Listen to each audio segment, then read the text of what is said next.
Bonjour.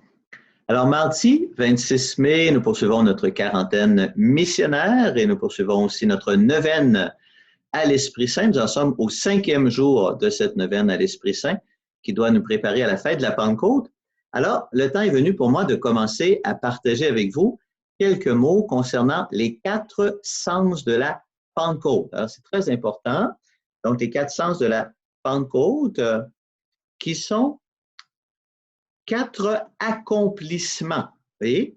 Donc, 4 accomplissements que le Seigneur va réaliser pour l'humanité à travers le don merveilleux de l'Esprit Saint. Et ces 4 sens, on les trouve annoncés dans les 4 lectures qui sont proposées pour la célébration de la Vigile de Pentecôte.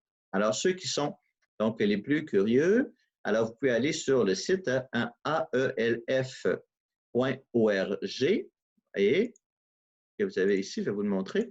Donc, aelf.org, Association épiscopale de liturgie française. Vous allez taper dimanche prochain, va apparaître le 31 mai, et vous allez avoir ici donc la messe de la veille au soir. Et il y a ici 4 choix de première lecture. Alors, pour aujourd'hui, donc nous allons nous arrêter à la deuxième, qui est tirée du livre de l'Exode. Et cette lecture nous donne en fait le sens de la Pentecôte juive. Nous savons que les fêtes chrétiennes sont d'abord des fêtes juives, comme Pâques. Pâques, c'est d'abord une fête juive où on faisait mémoire de la sortie d'Égypte. Et ensuite, pour nous les chrétiens, c'est devenu la mémoire de la résurrection de Jésus. De même, la Pentecôte, c'est d'abord une fête juive. Qu'est-ce que rappelait la Pentecôte? C'est l'événement qui est rapporté ici au livre de l'Exode. On dit, en ce jour-là, Moïse monta vers Dieu sur la montagne.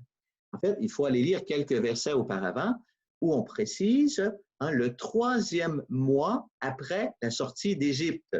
Alors, on fait un petit calcul ensemble. Donc, on sait que le peuple juif est sorti d'Égypte le 15 du premier mois, parce que la Pâque était célébrée le 14. Le 15, on sort d'Égypte. Donc, il marche jusqu'à la fin du mois, ça fait 15 jours. Tout le 2e mois, ça fait 45 jours. Et on se retrouve au 3e mois. Et Moïse va monter sur la montagne le 3e jour. Donc, on est rendu à peu près à 48. On est proche de 50, vous voyez? Donc, 50 jours après Pâques, c'est la mémoire de cet événement où Moïse monte sur la montagne. Et là, sur la montagne, il va recevoir les 10 commandements qui seront l'alliance que Dieu établit avec son peuple. Dieu va dire à son peuple, voilà, je vous donne les clauses de l'alliance, les 10 commandements. Si vous observez cela, vous serez mon domaine particulier, vous serez une nation sainte. C'est l'alliance qu'on appelle pour nous l'alliance ancienne. Voilà. Et tout le peuple dit oui, oui, oui, on va observer, bien sûr, les commandements de Dieu.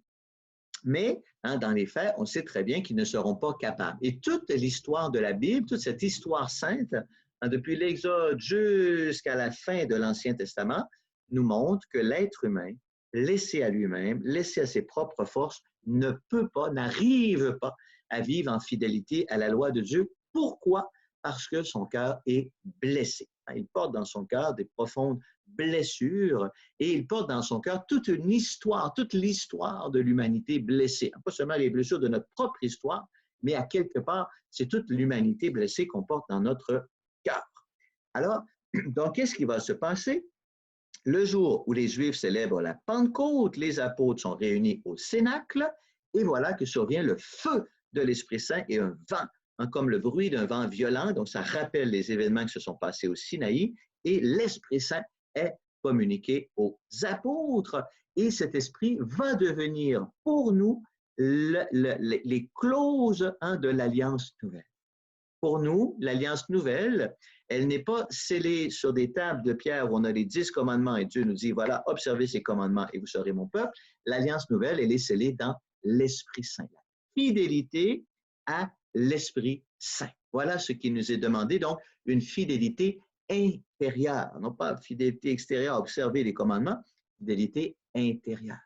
Et c'est pour ça que hier, vous voyez, quand Paul arrive à Éphèse, et là, il demande aux gens, aux disciples, avez-vous reçu l'Esprit Saint? Et les disciples répondent, on n'a même pas entendu parler de l'Esprit Saint. Alors Paul, il est complètement bouleversé. Voyons donc, quelle sorte de baptême avez-vous reçu? S'il n'y a pas l'Esprit Saint, qu'est-ce que c'est la vie chrétienne? Est-ce que la vie chrétienne, c'est d'observer les commandements de Dieu? Est-ce que la vie chrétienne, c'est une nouvelle morale? Est-ce que la vie chrétienne, annoncer l'Évangile, c'est annoncer toute une série de préceptes qu'il faut observer? Bien sûr que non, ça n'a rien à voir. Oui? Annoncer l'Évangile, c'est annoncer la bonne nouvelle de Jésus ressuscité, qui nous aime et qui nous offre le pardon et qui nous donne son Esprit Saint. Et l'Esprit vient dans le cœur guérir l'être humain petit à petit de toutes les blessures du cœur, et non seulement de toutes les blessures de notre cœur, mais à travers nous, hein, c'est toute l'humanité qui est guérie et qui est libérée de l'esclavage de tout ce péché, de tout ce passé de blessures liées au péché. Vous voyez? Ça, le don de l'Esprit Saint. Et donc, l'accomplissement de la Pentecôte ancienne dans la Pentecôte nouvelle, le don de l'Esprit, c'est un accomplissement, donc un premier accomplissement qui est l'accomplissement moral. À travers le don de l'Esprit Saint, Dieu permet à l'humanité de vivre dans une fidélité morale, non pas en observant des lois extérieures, mais en découvrant la loi intérieure gravée dans le cœur par l'Esprit Saint. Et pour nous, annoncer l'Évangile, c'est communiquer le don de l'Esprit Saint. Ce n'est pas donner une série de préceptes à accomplir, c'est communiquer le don de l'Esprit Saint. Et c'est pourquoi cette neuvaine que l'on vit présentement est si importante. On demande pendant la neuvaine que s'accomplisse aujourd'hui encore le don de la Pentecôte, que dans le cœur des baptisés soit accompli ce don de l'Esprit, que les baptisés redécouvrent cette fidélité intérieure à l'Esprit Saint qui les habite, à l'Esprit Saint qui guérit les cœurs blessés, à l'Esprit Saint qui rétablit le véritable amour. Alors prions, invoquons l'Esprit Saint tout au long de cette neuvaine, qu'il descende dans le cœur de toute notre humanité. Moi, je vous accompagne de ma bénédiction au nom du Père et du Fils et du Saint-Esprit. Amen.